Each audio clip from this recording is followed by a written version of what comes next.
All right, welcome everybody. And this is lovely. We've got such a beautiful global spread here. I'm just going to quickly read these locations out from the chat that everyone's been listing. We've got Slovenia, hello, Austria, Canada, UK, Netherlands, South Africa, Rio de Janeiro, UK, Belgium, um, San Jose, USA, Estonia, Italy, Sri Lanka, Germany, Ukraine, Oregon, USA. Yes, we are recording now.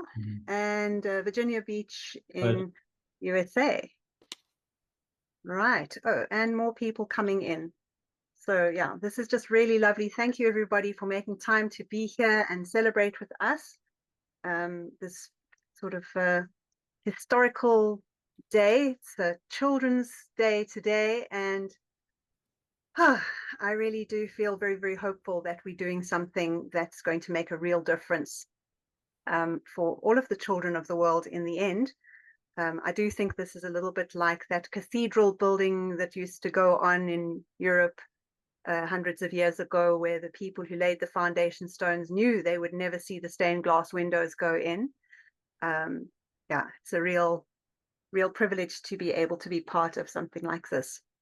So with that, I'm going to hand over to Stefan, who's going to start taking us through what exactly it is we are busy with today.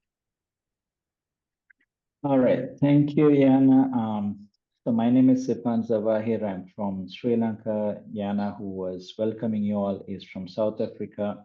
And both of us are founding members of the Rights-Centric Education Network, as many of you who have joined us today.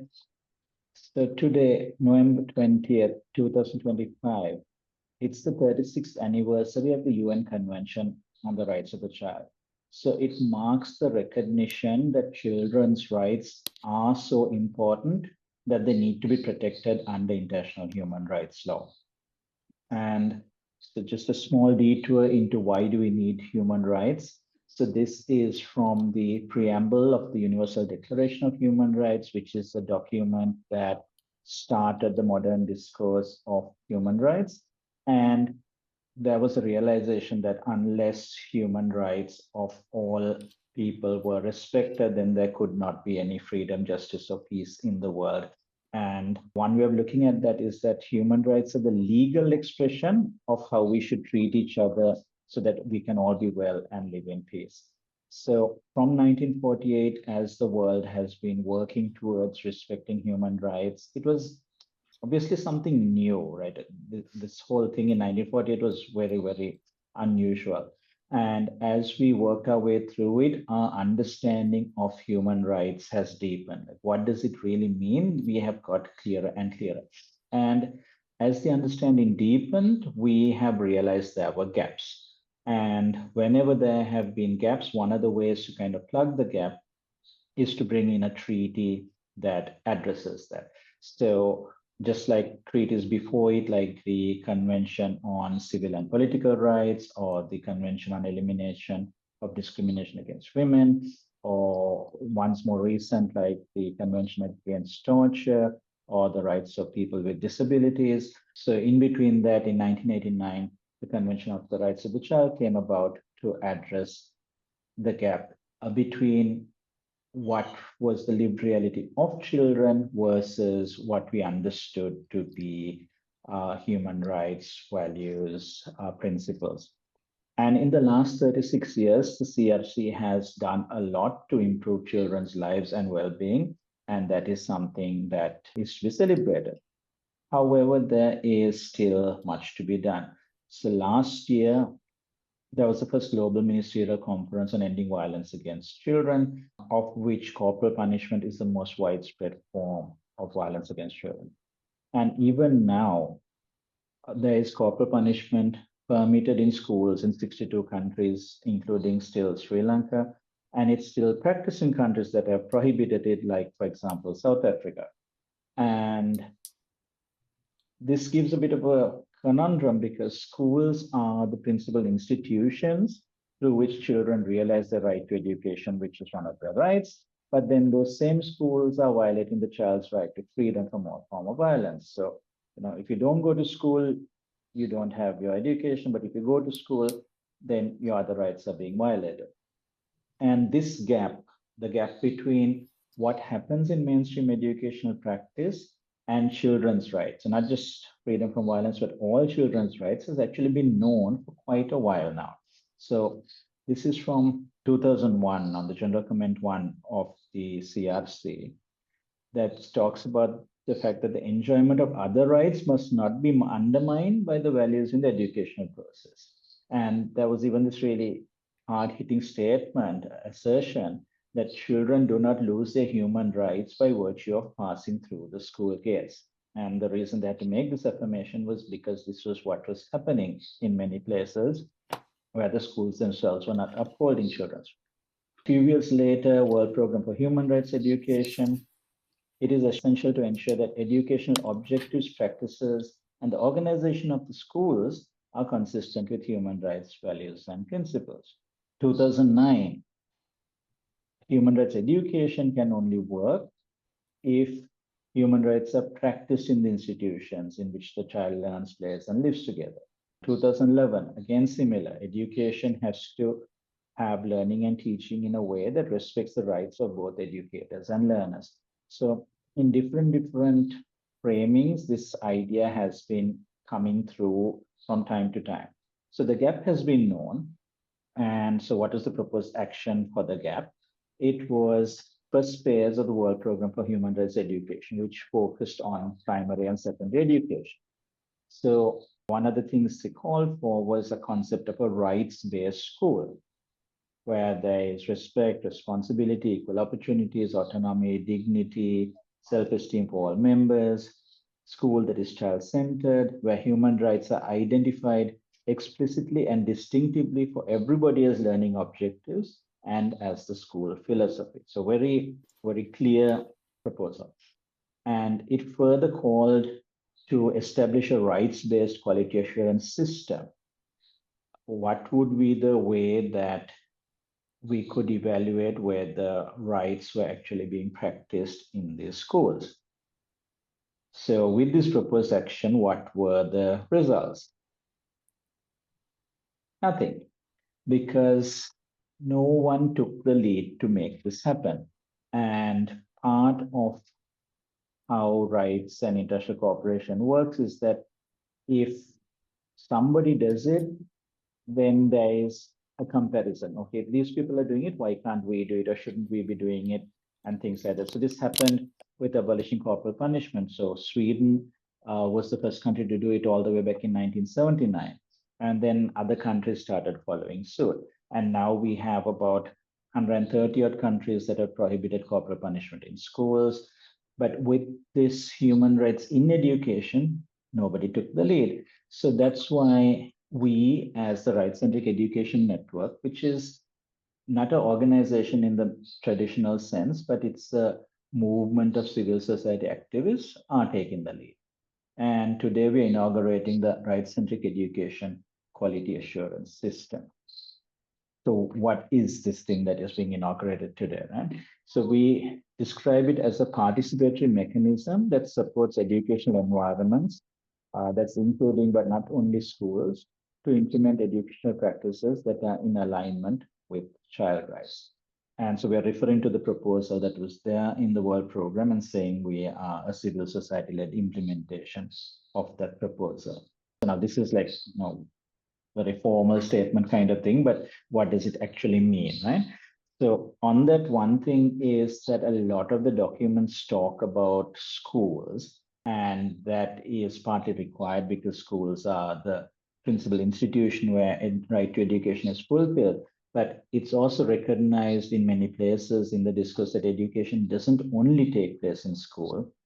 And we know that there are families who are home educating in rights respecting ways. So we say that the quality assurance system is for all educational environments. And we call it a participatory mechanism because the way we envision this, it's something that belongs to the participant. So it's a bottom-up system there where everybody is trying to rise together by supporting each other. and it's not a top-down inspection kind of thing where some inspector will come and audit the school or the home and say you are respecting these rights, so you're not respecting those rights. That is not the role of the quality assurance system. And so the discourse in the World Program for Human Rights Education talks about human rights of everybody, and we do believe that all participants' human rights should be respected. But we have chosen to focus on children's rights because this is the area that we feel has been the most neglected, and because other stakeholders have other ways to advocate for their rights. So, for example, teachers have their unions, and if their rights are being impacted, then they can make representation through their unions. Children can have student unions, but it doesn't practically happen, except in a few places. I will in a while go into some details of like who can participate and things like that. But before that, I want to hand over to Jana to bring in a different spin to this. I would like to talk about what the quality is of what it is that we're trying to do. So those are sort of the technicalities. But what is this really all about? Now, for me personally, I see it as releasing childhood empowerment and equity back into education instead of extinguishing them in the name of school compliance. Because only when we can fully respect each person's human rights, then we have well-being. It's not really possible to have optimal well-being when your human rights are not being respected. So these two concepts are hugely important in education, and we're seeing a crisis worldwide in human well-being, and very much so in schools. Now, why that is, I'd like to take a little detour into some concepts that I've been exploring this year. So there was a man called James Carse who came up with some really amazing insights into what we call game theory, which isn't just about what we think of as games, but it's about the way that humans play life and play with each other. So if you'll bear with me, we're going to take a little detour into game theory. So what are finite and infinite games according to Carse? And I'm going to first use the example of a soccer player. So he says a finite game is played for the purpose of winning, an infinite game for the purpose of continuing the play. Now, we're all familiar with the concept of a good sport. So if we have a soccer player who really wants to win their match, then they are playing the finite game, and they play seriously because they want to win. But if they are also an infinite player, they want to come back and be able to play next weekend as well, which means that they need to be a good sport. Because if they're going to cheat, or they're going to play too aggressively, or they're going to be vindictive about losing, or sort of very arrogant about winning, nobody's going to want to play with them in the future. And that would be the infinite game that they would be playing.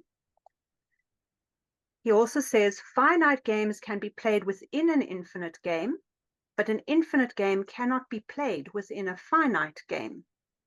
So for a professional soccer player, he's going to play, or she's going to play many, many games in their career, but the career is the infinite game, and each match is a finite game. So infinite players regard their wins and losses in whatever finite games they play as but moments in continuing play, which helps them actually prioritize the infinite play rather than taking the finite play so seriously that they kill the infinite play. Two more examples, just so we can really get clear on what this is as we head towards looking at it in education. Let's look at it in terms of one form of education. Let's say a pilot wants to get her license. Getting her license is finite. She wants to get it, and she can either get it or not get it. She can pass or fail. She can win or lose. But that's just part of her infinite game of wanting to actually have a career as a pilot. So if she decides to cheat and falsify her qualifications instead of really getting a pilot's license, she's sabotaging her infinite game, because she's actually, going to maybe crash the plane, or even if she doesn't crash the plane, she's going to end up having her license revoked. So she can, again, upscale her training a number of times during her career, but all of that is going to be for the purpose of the overall career. Now, when we come to look at school, a classic example is maths. Do we want this child to focus on passing the test or passing the grade this year, even if pressuring them to do that in the way that we do that kills their love of maths and makes them never want to study it again? Or do we want that child to be able to learn about maths in a way that makes them excited to keep exploring this world of mathematics? When we bring up an example like that, it's easy to see how in these other contexts we can see that something has gone badly wrong. But in education, we tend to accept we're going to sacrifice their infinite game quite often in order to prioritize their finite game. So we have these phenomena where, for example, there's statistics about kids who choose to never read another fiction book after they ever leave school because of all the book assignments that they've been forced to do. So I think that this starts giving us a bit of a framing around what it is we're trying to achieve here. So now, what kind of game is education itself and schooling itself?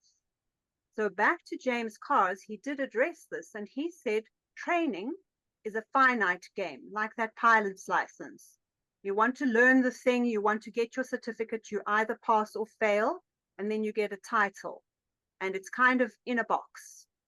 Whereas education itself is an infinite game. This whole thing of lifelong learning, it's like if we were really doing education right, we would never have even had to come up with a phrase like lifelong learning, because that's just what education is.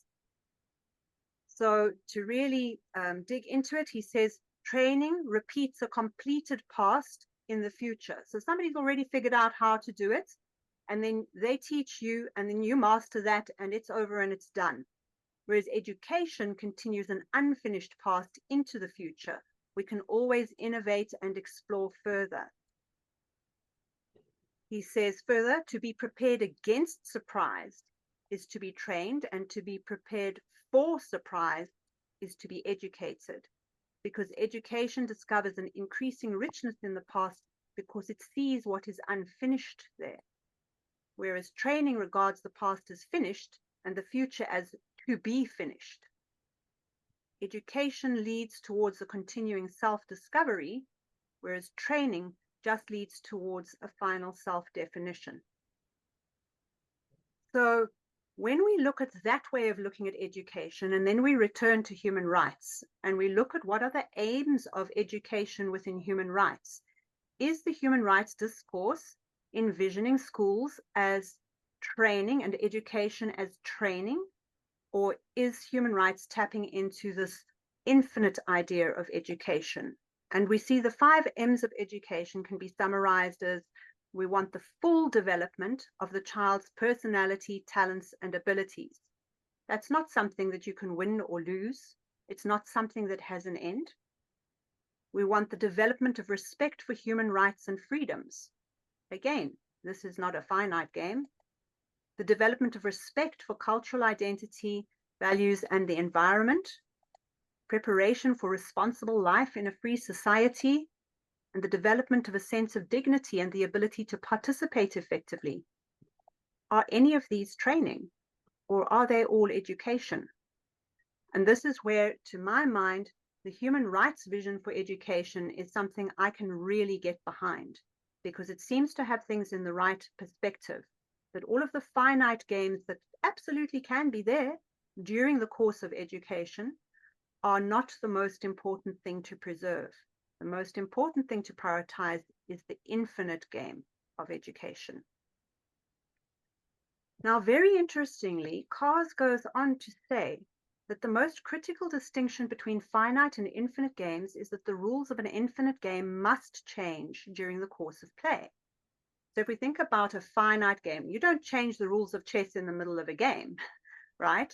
Unless you're playing it as an infinite game of having fun together, which we want to keep doing forever, and the chess is not particularly important. But if the finite game is important, we are not going to change the rules. But he says they must change in an infinite game. Why and when? They changed when the players of an infinite game agree that the play is imperiled by a finite outcome. That is, it looks like somebody's going to win and somebody's going to lose. In an infinite game, we don't want anybody to lose because we want to continue to play. So we are going to change the rules as we go to allow for more inclusion and more sustainability. This is something we all know in our bones. And this is something that I think we are starting to realize we have left behind. Now, Carth is a theologian and he uses the word evil. I don't like the word evil. I think it's quite inflammatory and tends to erase a lot of nuance. But I think the concept that he's got here is important to note. He says, when an infinite game is absorbed utterly in a finite game, you have a problem. So again, he uses this to illustrate, for example, he's a theologian, he's very religious, and he says when religion collapses into ideology, that's when you get religious wars and people torturing each other to try and convert them. That's when that infinite game of your ongoing spiritual development gets completely absorbed into your dogma. And then he says that is when things become problematic. Now, very importantly, he says all evil is an attempt to eliminate evil. And I think this is our warning, and we can see this around us, that sometimes when we get too dogmatic and we try to stamp out something we feel is a problem in a way that is a finite game, we want to end this thing and we want to win and we want to overcome it. It's that classic thing of who is really the perpetrator and who is really the victim. You know, as they say, every villain thinks they are the hero of their own story. So this is where we need to think carefully about how we go about doing what we are about to do. So if we look at education as an infinite game, and what is happening now in the mainstream schooling system is pretty much the reduction of education into a finite game, I see what we are doing as an opportunity even to bring education back into education instead of extinguishing it in the name of school compliance. And we all know that part of that is that education is going to meet the well-being of every child. It's going to also include their need to play. So then that's back to you, Stefan. Okay, thanks, Jana. So I'm going to continue with some of the more detailed parts of how we see the quality assurance system and what we see happening next. So first part is on who can participate in this. And so any institution or individual that's working directly with children to realize the right to education, who wants to respect the rights in education, can participate. But we are mainly expecting that schools and home educating parents to be the main adopters of this, because these are the places where the responsibility for the child's education lies. There are other places that support the child's right to education, and they are most certainly welcome to be part of this as well. But in terms of making an impact into children's rights in education, it is the schools and the home educating parents that can create the greatest impact. And when we say providing education, we have adopted a definition from the CRC. There is no formal definition of education that I could find anywhere, but based on a few statements in the general comment on the aims of education, we put them together as all life experiences and learning processes which enable children individually and collectively to develop their personalities, talents, and abilities, and to live a full and satisfying life within society, irrespective of whether they take place at home, school, or elsewhere. So it's quite a broad way of looking at education. So we have essentially left the door open to almost anybody to participate if they wish to. We would not want to turn anybody away from it. So, but for some people, there is more of a stronger legal basis for participation. And here, I'm going to use some of the legal terms that are in some of these things. Article 5 of the CRC says that parents and guardians have a responsibility, right, and duty to provide appropriate direction and guidance to the child in the exercise of their rights. So I, as a parent, am supposed to guide my child on how to exercise his rights, and likewise for every parent. So if I am participating as a parent, it's because I have this right under the CRC. And then if we take schools, there is a parent is where they are acting on behalf of parents. So school teachers and administrators could have the same responsibility, right, and duty as what the parents do in terms of guiding the child to exercise their right. And the way international human rights treaties work is if a member state has ratified a treaty, then all state institutions are obliged to respect that. So for any country that has ratified the CRC, all state institutions are obliged to respect children's rights. And this means that a state school actually it has obligations from two sides. On one side, because they're a state institution, they're obliged to respect the CRC. And then because they're acting on behalf of parents, also they have another obligation. And then we are also open for any individual organization who doesn't have a legal obligation to this, but is still willing to commit to respect children's rights. They can also participate. So for example, if somebody is like a music tutor or a swimming coach, then it may not come under any of these legal basis, but if they want to conduct their practice in a way that respects children's rights, then they are welcome to participate. So how does it work? So we have taken a lot of inspiration from how human rights treaties work for member states, which is that, well, all countries are welcome to participate in any human rights treaty and are encouraged to do so, but they have to make a commitment to it. So when almost all UN member states ratified the UNCRC, that's because those countries decided to make a commitment to uphold child rights. And if they've, for example, ratified the Convention of the Rights of People with Disabilities, then it means they've made a commitment to that. So likewise for the QAS, it would be that anybody who's participating is making a commitment that I want to join the quality assurance system and I want to do A, B, C, D things that are part of it. And another basis of how this works for countries is that there's an approach that everybody, wherever they are, whether they are better than others or not, doesn't matter. All of us have room to improve and we can support each other to improve. So that's the sort of spirit of international cooperation there. So any country could say what they're doing, somebody else can add their ideas or suggestions or contributions to that.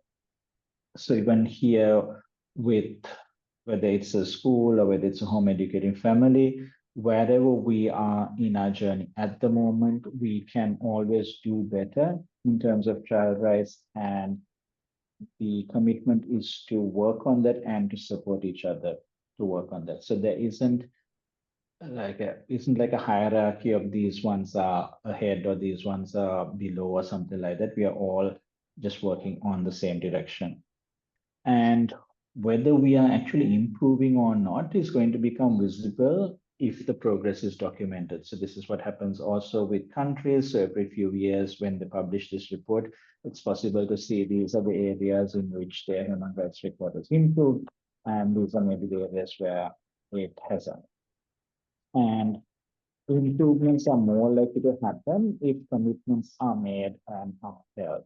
So the way the international mechanism works, as part of the review, each country makes certain commitments that before the next review, we will be doing this, we will be doing that. And then to the extent that they uphold those commitments, then progress happens more.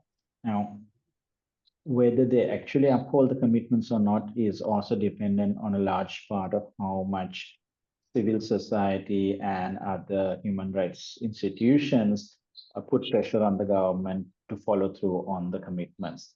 And in that sense, it will be similar here also. So for example, if to take the corporal punishment example, if some school were to make a commitment to the QAS that within 1 year we are going to eliminate corporal punishment, then that's a promise made to the children and the children can see, children and parents really can see whether this is actually happening or not, and say like, you promised this last year, why have you not done it this year?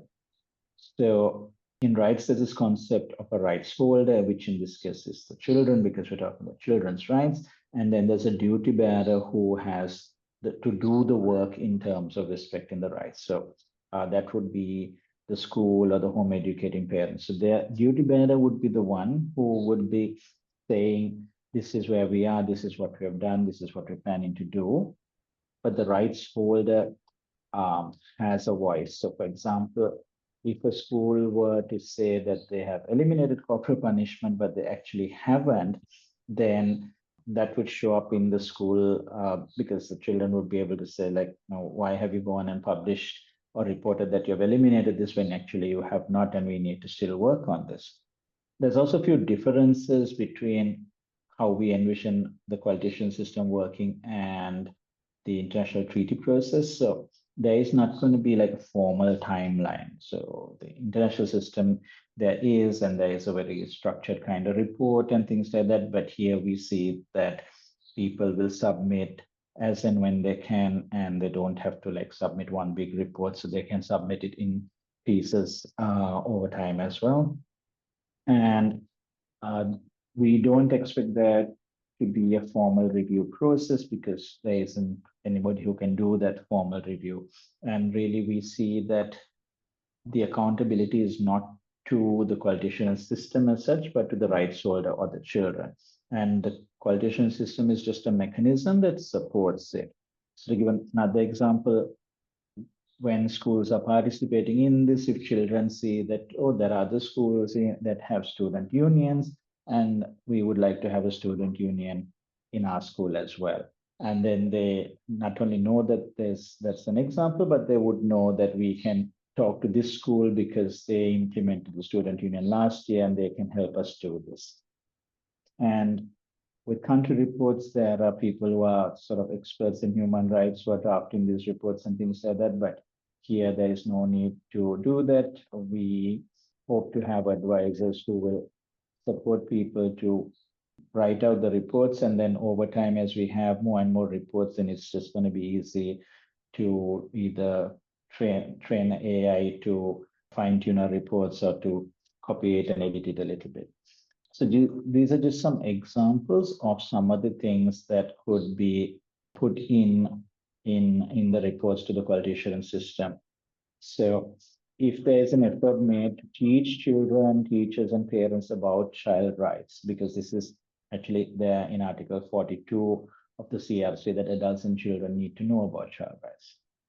Or if you do a survey with the children on their views of how well their rights are respected. So this is also part of education, also part of the right to be heard. And we already have examples from Slovenia of a survey that was done by a member of the Rights-Centric Education on the questions they asked and the responses that they got. So anybody can take that. They can either run the same survey or they can adapt the questions a little bit to their needs and run it. So that's an example of how members in the network are supporting each other. Since we've been talking about eliminating violence against children, this particular statement on a code of conduct for an environment free of violence. So this is aligned with Article 19, which is freedom from violence, Article 28, which gives right to education, where discipline is provided in a way that is consistent with the child's dignity. And the specific thing is from the World Program for Human Rights Education. So if somebody, either a home or a school, introduces a code of conduct that at least partially addresses this, then this is something you can report, and then each time you can go better and better. We use the example of student union. So this is about the right to be heard as well as freedom of association. Then for me, this is something that maybe some expert advice may be needed, but for me, things like having the freedom to use the toilet whenever you need to use it is part of the right to the highest standard of health. So more examples, any policy that ensures non-discrimination of children on any of these factors would be aligned with Article 2, which is about non-discrimination. Then if children, and especially minority children, can learn their cultural identity and language, then that's part of the aims of education, as well as the right to cultural life. Anything that promotes peace and friendship among different groups is also part of the aims of education. Involving children in decisions on curricula, on school policies is part of the right to be heard, and was also gone into more detail in the general comment on the right to be heard. Providing opportunities for children to advocate for their own activities, what I like to call academic freedom for children. This is also part of the World Program for Human Rights Education. It's also part of freedom of expression, Article 13. Then Jan also mentioned the right to play, that's in Article 31. So any practice that allows children to realize the right to play is also something that could be reported. So there is quite a large number of examples of things that could be included. Some of these are very easy, low-hanging fruit that anybody can start with. Some of these are maybe more accessible to places that are already somewhat ahead, maybe on their journey on respecting child rights. But like I mentioned before, wherever we are on the journey, we can all do better. And it's just about finding the way, and especially finding the way with children, so not just adults deciding what we're going to do, but even in the process of executing this, involving children and deciding what right we want to focus on, where is the biggest gap that we see, where would we like to put our effort in, because we can't make like wholesale changes overnight. It's always going to be a progressive improvement. So it's a case of deciding where do we want, what do we want to do first, what do we want to do next. Few quick things on what is needed to participate. So first of all, no money is needed. It's free because again, we want as many places as possible to participate. And if there was a fee, then that would be a barrier to participation. And so whoever it is should be directly providing education to children, and whether you are or are not doing so, we believe should be decided by that adult or that institution in consultation with the children. So if they feel that yes, what we're doing is of educational value, then you can sign up, and if you feel it isn't, then maybe you don't. So being part of the politician system includes joining the Rights-Centric Education Network, which is also free. And this is just as a way of expressing your commitment to uphold children's rights in education. The politician system launching this year is building on a declaration we had last year, where basically called for mainstream education practices that didn't respect children's rights to be changed so that they would respect children's rights. So this is a stronger, more detailed commitment to children's rights than simply joining the network. And then together with that, you would sort of sign up to participate in the politician system. So there will be, like how it is with the countries, a formal pledge, a commitment saying, I want to participate in this and accept the terms and conditions of doing so. So the pledge and the terms and conditions, we have some drafts and we hope to finalize them in December, and Jana will share a little bit about how we will go about doing that. The idea with the pledge and the terms are more around things like, what is the process for joining, what is the process for leaving, accepting that this information can be published, things like that. So not really to make it harder, but to make it easier. And then once you're in the system, then you would be submitting status reports. This is where we are at this point in time in terms of freedom of expression or eliminating violence or freedom of association or whatever it is that you want to submit about, as well as any commitments you want to make.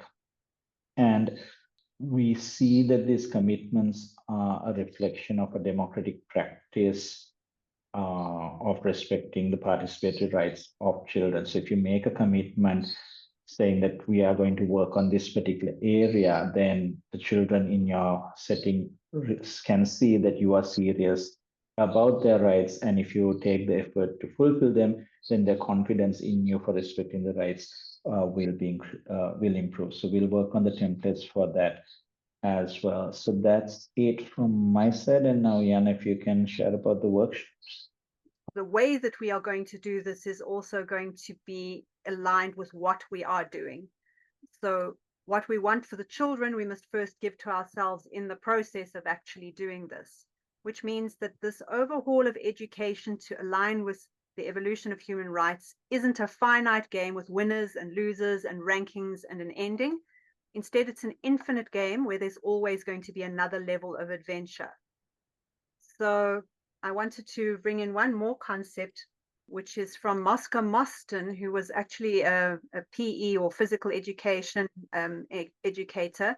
And he came up with the idea of the slanty rope, because what he noticed is that the way that they used to train the high jump, you would put the string at a certain height, and then everybody who could get over that would go to the next round, and the ones who couldn't would have to go and sit on the sidelines. And you'd keep raising the string, and there'd be less and less children each time who could get over it, until there was one winner at the end who could jump the highest. And what this educator realized is that this meant that the children who needed the most practice got the least practice, because only the one who was already good at it was going to get to jump the maximum amount of times. And so what he started doing is, instead of putting the rope like this, he started putting the rope like this. So you could jump over whichever part of the rope you felt you could manage, which meant that no one was ever eliminated, no one was given any prizes, and everybody was winning repeatedly every time and able to participate. But what I really love is what another games theorist, Bernard de Koofen, said about this, because he pushed this idea one further. And he said, what if we completely redirected this challenge away from the individual and towards the group? What if the entire class tried to jump holding hands? Each would have to be stationed at the appropriate part of the high bar. So preparing that big jump and synchronizing the preparatory simultaneous squat, every individual would be doubly challenged and yet not competing at all. There would be the same slant, the same task, but the fundamental experience would shift.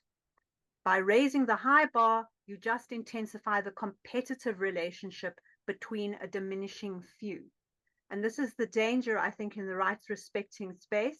We've got a number of, for example, democratic schools that are extremely rights respecting. And it can seem intimidating to people who aren't doing that maybe they're going to be judged, or, how do they join? How do they jump into, sort of in one go, having no corporal punishment and a student voice and say over the curriculum, it's too much. Whereas when we look at the slanty line that we do as a community, then internally and externally, we no longer have this increasingly isolation of me's, who are the winners, against the increasingly disempowered we. Instead, when we slant the bar, that relationship relaxes, it becomes supportive, it becomes empowered, it becomes healthy, and we're all joining up together so that we can all go higher and higher together by supporting each other, which I think is a really beautiful principle that's been expressed throughout history by many different wise people, that, until we are all free, none of us are free. So this is going to be the attitude that we take, and this is what we'll be doing in the workshops in December. For all of the people who come to help in December, we're going to figure out who's going to tackle what challenge, because this is sort of the beta test. And by coming into beta test, you're going to be supporting this process to become refined. So what challenge are you going to be taking on will help us to figure out the templates for everybody else who's going to be coming in the future.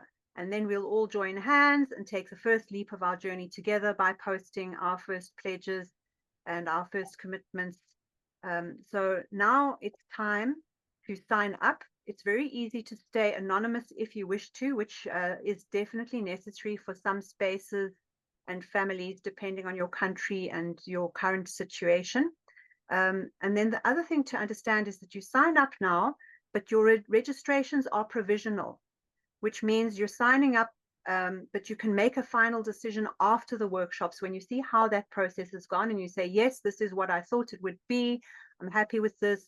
My registration is final, or no, I actually feel that this doesn't meet our needs and we're going to not finalize our registration. So once you've signed up, then we'll contact all the people who've signed up with some possibilities, and we'll figure out some dates that work for as many of us as possible, preferably all of us. And then we'll go step by step and we'll get started for the love of our children and the sustainability of our world.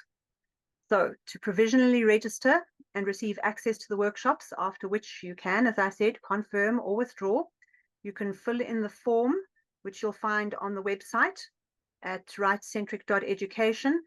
Or if you're having difficulty with that, you can simply email network@rights-centric.education. And when you're filling in that form, if you want to remain anonymous, then already at that stage on that form, just use a pseudonym, use an email address that isn't already sort of on record with your name.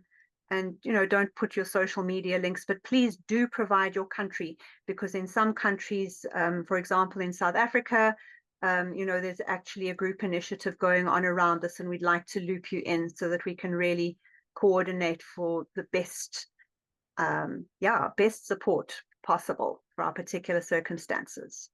So that brings us to the end of what we have come to share. And now we'd like to open it for any questions or interactions.